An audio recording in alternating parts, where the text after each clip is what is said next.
Focus ook op ons. Good morning. Welcome to this new video. Welcome to this video and welcome to Utrecht. We are now almost a month after Badlands, 4 or 5 days after we released the Badlands video.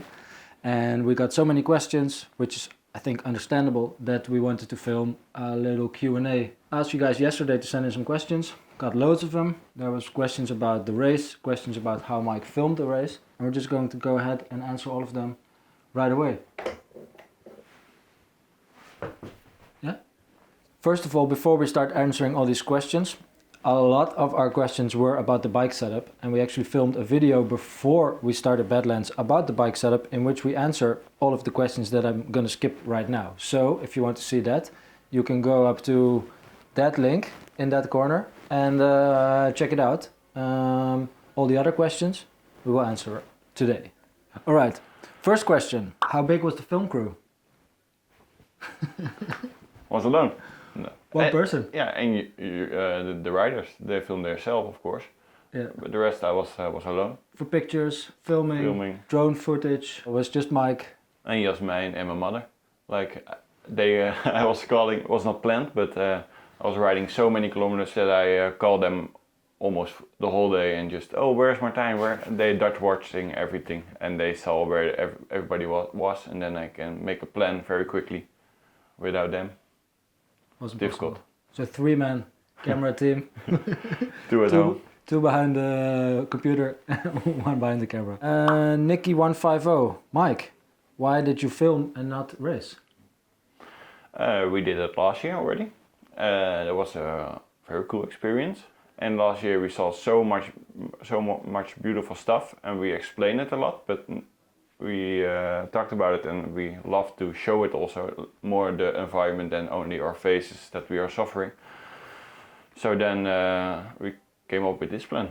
Yeah, because when you're racing, you really cannot make the nice, beautiful shots that Mike made, obviously. So that's why we thought as an experiment to see how much of an improvement to the video it would make to do it like this. Yeah. And I think the result, everyone can judge for themselves. Exactly. Ladin Ann. Did you dream of the first thing you would eat after the finish? Maybe this is a question more for me. Eating is definitely not something you get excited about after a couple of days racing, because you're eating so much, you really, you just hate eating, basically, by the end of a race like this. But definitely the beer, I was dreaming about that for pretty much 800 kilometers, yeah, for sure. You eat a lot during the race, because a lot of people also have a problem. There's also a balance between you need to eat a lot, but it's also hot and you ride all the time. So there's a difficulty between eating too much or too less. Or it's definitely a challenge to eat enough and also to find enough food. So even though we brought quite a lot of Styrkr, you have to rely on food that you can buy in the supermarkets as well, and that's it's kind of difficult to get in a race like this. Next question. One thing I would leave behind next time that I did bring now. So last year we brought a lot of stuff because it was safety first. We brought more tires, more plugs, but also a lot of food and everything. And this year your plan was, I talk a little bit for you now, but it was like all in. You had almost nothing with you. Just exactly. I was laughing because I don't know what you brought with you. I brought too little. Yeah. I don't think there's anything that I brought that I would leave home next time. I think I used everything. Yeah. Next question from Miles Barr. How much did Mikey sleep? Like the first 2 days was also ultra for me, I think. My planning was every day at least between 10 and midnight to be in a hotel, to upload everything, to have some sleep, 2, 3, sometimes 4 hours. And then like the hardest point in the night somewhere, try to find somebody again, filming a little bit, and then sunrise, and then everything start over again. I think I slept more than you during the entire race, probably.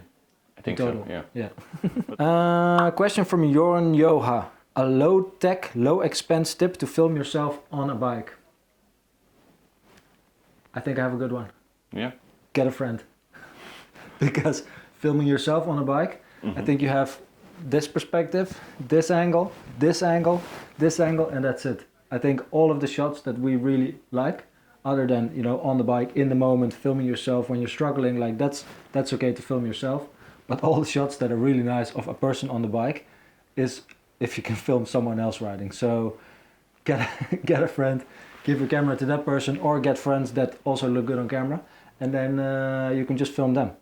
Yeah, but I thought what you're always saying, always film, and that's what you say. But struggling, the most of the time filming yourself is because you are the closest to yourself, and you are having that feeling. You know what's coming. You knew that you are going to cry maybe, and a lot of people would then sit down and put their hands in their face and crying, and then afterwards say, hey, yeah, everything is okay.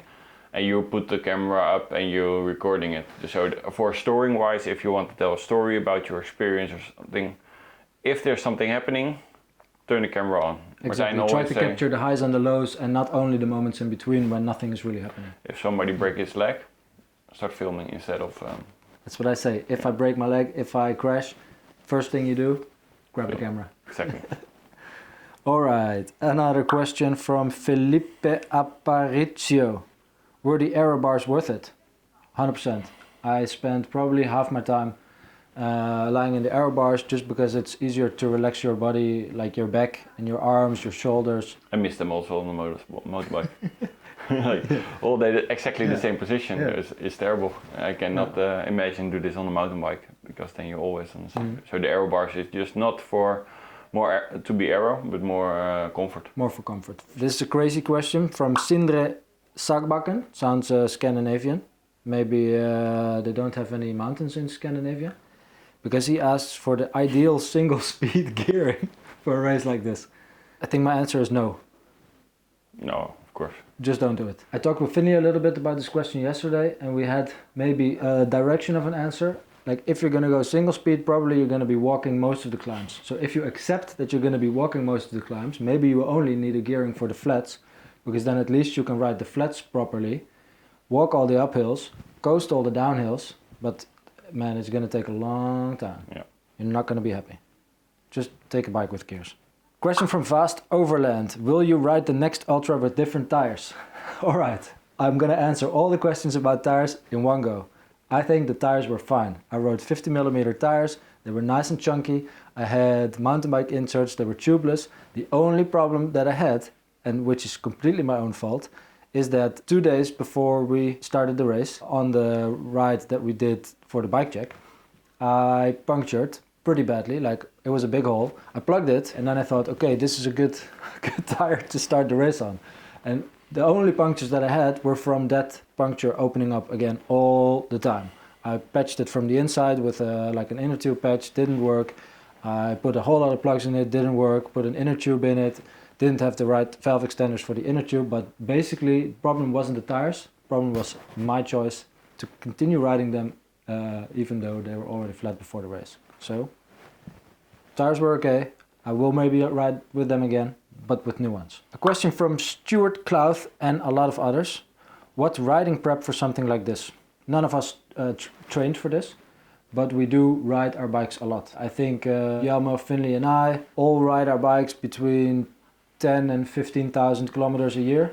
A lot of them are long rides. So basically we are kind of physically prepared for a race like this. I think the challenge in a race like this is more mental. Of course your body needs to be ready to handle these type of kilometers, but if you can do 150 kilometer rides back to back, like one day 150, next day 150, then you're probably physically okay to do a race like this, and it's more like a mental state to get into it to just continue riding.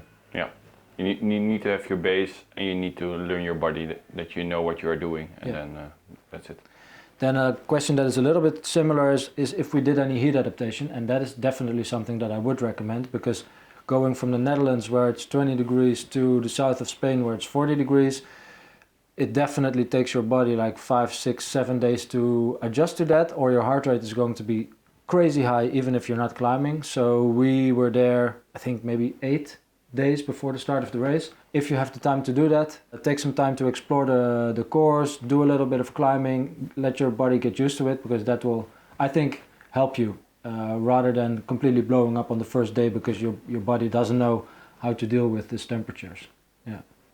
Question from Attilem H and a lot of others. Can you receive support from the film crew? For me it was a fun and difficult one because you cannot talk to the riders. The riders can talk to you, but I cannot talk to the riders, and that's Yeah, there was a specific set of rules, Yeah. like a list of rules that you had to stick to, like how much time you could spend with us. Like he couldn't talk to us, he couldn't help us, he couldn't give us like inner tubes that or food or No. cold cokes. The most difficult one was not to talk at all with you guys. Yeah. Like for example, he plugging a tire again. Yeah, I'm filming there for 50 minutes, saying nothing to him, and and Martijn was shouting some F words and everything, and I was laughing inside, but I can say nothing, and afterwards there's fun that you can talk about what's happened, but you cannot give them mental support if you are going then to talk with them and say, okay, everything will be fine. Yeah, then you get so involved with the race. He kind of wasn't there. It was strange. Yeah. Question from Isalina Salt and others. What lenses did you use? Basically like an equipment check. Maybe it's good to quickly, then I put it as graphics in the video, which cameras did we use? I will start with the riders. Yeah. Finley had a camcorder and a GoPro. Jelmer had a GoPro which he lost after half an hour into the race. After then he filmed everything on his iPhone. I had a GoPro with a light on it for the night. And I had my DJI Action with a mouth guard, which is perfect to film descents and riding shots. I'd always the old trusty X-T3 Fujifilm for the photos always. They're extreme long lens, so if they are super far away, like if you calculate this back to full frame, it is 450 millimeters. So I have a very long lens for some photos. And then at the Sony A7C. And the plan was to use there a lot of different lenses and everything, but in the end I used only the 24-105. For me it was better to have a lot of variation, different shots. So I think that was a good solution to stick to one lens also for color, lighting, everything that you know that everything will be exactly the same. Yeah. And then obviously there was a drone, the DJI Air 2S, and you had a GoPro like a Hero 9 on the front of his motorcycle as well. Exactly. For that we used maybe 1 or 2 shots from. I think only Finley and descent. Yeah, and the finish. A finish descent, 2 descents, yeah. That's that. If you had to pick one lens, which would it be?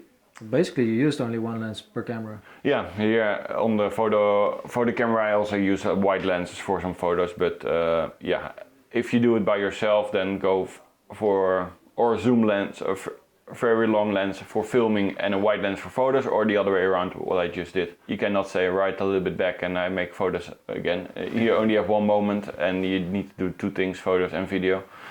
So this was a good variation. For filming, telling the story is way more important, and then a zoom lens like the 24-105 is then perfect that you have the full range. It's better to get a very versatile one lens than having to change lenses all the time because you don't have the time for that.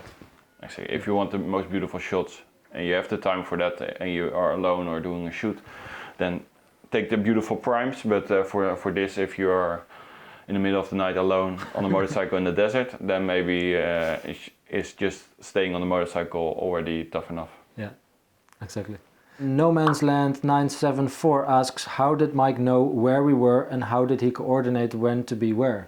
Already kind of got into this a little bit. But it was super important and super helpful that we wrote it last year already. So I knew already a little bit the course. I knew, oh, that's a hard part, this is a hard part. I had some highlights that I like, that I want to be there, but also Jasmijn and my mom dot watching a little bit. I did the dot watching at the route on the hammerhead, on the handlebars of my motorcycle, at the navigation.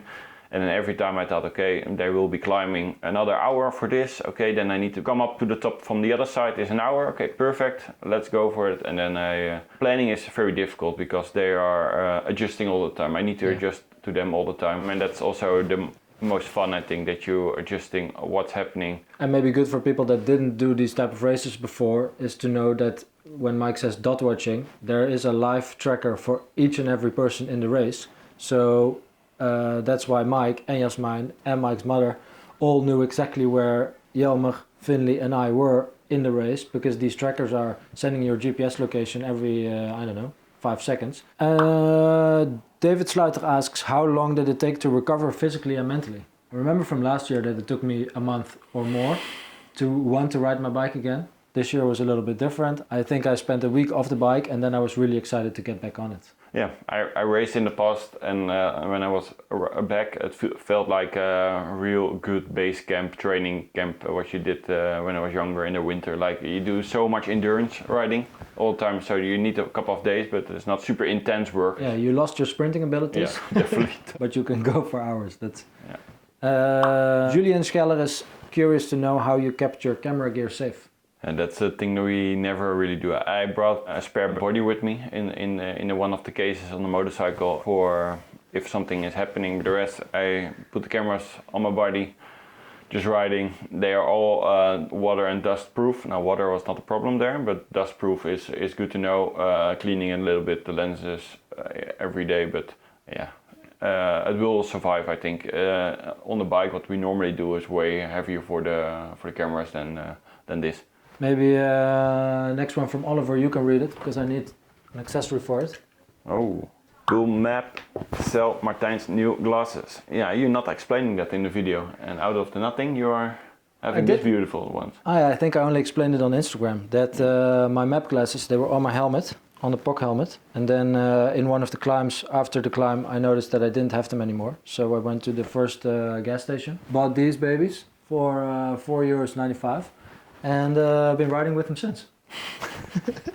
The bodywork is a little bit the same, the color. They love pink.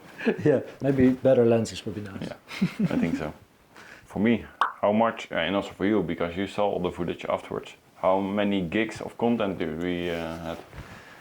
I filled 2 hard drives, one of 2 and one of 4 terabytes of footage, but that was when I transcoded them to ProRes. So before that it was maybe 1/3 of it, so I would say 2 terabytes. I think you filmed more than 3 hours a day.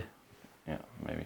Yeah, it was a lot of clips. And I remember the first day putting everything on the hard drive and then saw that already 170 clips. I thought, oh, they were going to be a tough one. But maybe also to fill in there, I knew nothing what they are filming. So if Martijn filmed nothing, or Jelmer lost his GoPro, I saw him with his iPhone. I thought, okay, if Jelmer films nothing, I need to have enough content by myself to also make a video about to that. Eventually it became an hour and a half worth of film, so you always cut down so much. I think there was at least 15 hours of footage, and then you turn it into 1.5 hours of film. It's always like that. Yeah. Mike, how was it to see your friends so destroyed? Yeah, that's really difficult, I think. Sounds maybe a little bit hard, but I was so happy within my body if they are crying or suffering or Jelmer throw his bike, that I thought, okay, this is great content. More and more. Yeah, of course, if Finley cries or I see that Martijn has not the best time, I hope they're not quitting or whatever. But you knew that they're strong enough that they will finish, and they... For the film, it's nice to capture the low moments, so he was more happy to just be there to film it than that he could worry about how shit we're really feeling. Exactly, yeah. Right, Ruben Kalk, will you start again next year? I don't think any of us is going to race Badlands again next year, but I do think that every one of us is excited to do ultra races, to continue doing that. So we're on the lookout for events to join next year. If you have any top tips, drop them in the comments, and we'll make an interesting calendar with a few events for next year. Yeah. A question from Matthäus Narog. When will Focus release a carbon... Oh, no. Let's skip that question.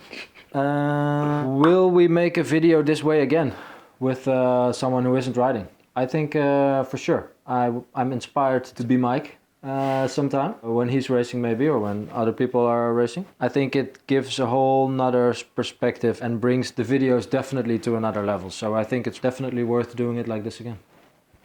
Yeah, I think it's good to sometimes do it like this. All right, that were all the Instagram questions, now the ones that we got on YouTube. First one from Colton Meyer. Did you change anything from last year that you wish you hadn't? I wish I brought my sleeping gear, yeah, for sure. I thought, no, I want to be super lightweight, so I'm not going to bring my sleeping gear, and also I wasn't planning to sleep. To not be able to sleep anywhere was a stupid mistake, so I won't do that again next time. Question from Daniel. How was my fitness level versus last year And how was the temperature different? I was definitely more fit last year because I didn't do that much over the last winter. So my base wasn't there. But the temperature was a lot lower. I think 10 to 15 degrees lower than last year. So that really helped because last year was all about surviving basically with 50 plus degrees Celsius. And this year I think it went up to 42 or something, but not really higher than that. So it's still crazy warm, but not mental. No. So that was a lot better. And therefore, I think also the times that people rode, like the fastest times, were a lot faster than last year because it was easier to keep riding and to ride fast. Question from Marvelous and others. How did you keep your electronics charged? I think we all had 1 or 2 pretty big power banks. If you want to keep your phone and the Hammerhead and your lights and everything, if you want to recharge it all the time, you're probably gonna need to use wall sockets, which we did whenever we could. Whenever we were in a hotel, we plugged everything in. Doing that definitely helps, or bringing an extra power bank so you don't have to do it. But relying on just the dynamo, I don't think you're gonna get super far. No? I don't think so. I don't know, but my feeling is that it didn't like recharge my power bank, which I had connected to it all the time. Like at the end of the race, my power bank was dead, was empty. Okay. Now with your dynamo, you knew that you always have a light. That's always a positive thing. Question from Midas. Which type of motorbike do you have? I had a big motorcycle. We come up with this plan. I get 4 weeks in advance, I think, my motorcycle and my motor driver's license. Was a big hustle to get here, but there was then I did 4 weeks of practicing on the big motorcycle because I brought a 1200cc BMW GS Adventure. So that's, I think, the heaviest and biggest motorcycle there almost is, but also the most reliable maybe. So that was the most important for me. But yeah, amazing motorcycle and super reliable. How many kilometers did you ride? I think 2,500 or something. Yeah, sometimes I rode 300 kilometers from one to the other. So then that goes quick. Yeah. And definitely did also some speeds that was not allowed to ride there. Don't tell anyone. What's the significance of Finley's armband? To remember Sule Kangangi, a Kenyan rider who passed away a couple weeks before the race. He was actually supposed to race this again this year, and he raced it last year, I think, when we raced it. And he was a good friend of Finley's. He passed away during a gravel race in America, and Finley wanted to remember him or honor him with wearing the black band. Question from George Wells. Why did you decide to ride solo versus together? And is it better together? I think if you're doing it for the first time and you want to learn if it is something nice, and if you go for it also to enjoy it, definitely doing it with another person is better. Or at least for me, I enjoyed it much more when I was with you rather than when I was doing it alone. But I felt also the additional challenge of doing it alone is something that I wanted to experience, and I think it's harder. Maybe that also makes it more sort of real or more challenging, but I can definitely see myself doing something like this again with another person, but also solo. But also if you're riding alone, like Jelmer this year, also find a great buddy in the first night with a big friend. Shout out to Nadi. Exactly. So you find some buddies you're in the race, but you also see there after a couple of hours you split up again and you find your own way. I think that's also the charm of this. Yeah. The question from Traders. Why did Finley's camera look so bad? Is he a hipster? Yep. I think so. He's a hipster. And that's all the questions. Thank you for watching this. I hope we answered some of your questions to your liking. If you want to do something like this, film something, race something, definitely still shoot us questions if you have them. But if we answer them here, perfect. See you in the next adventure. Yeah, you already did some.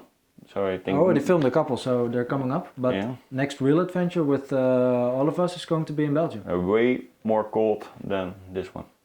So more layers. More layers. Let's answer for that Q&A. Layers. Layers. Ciao.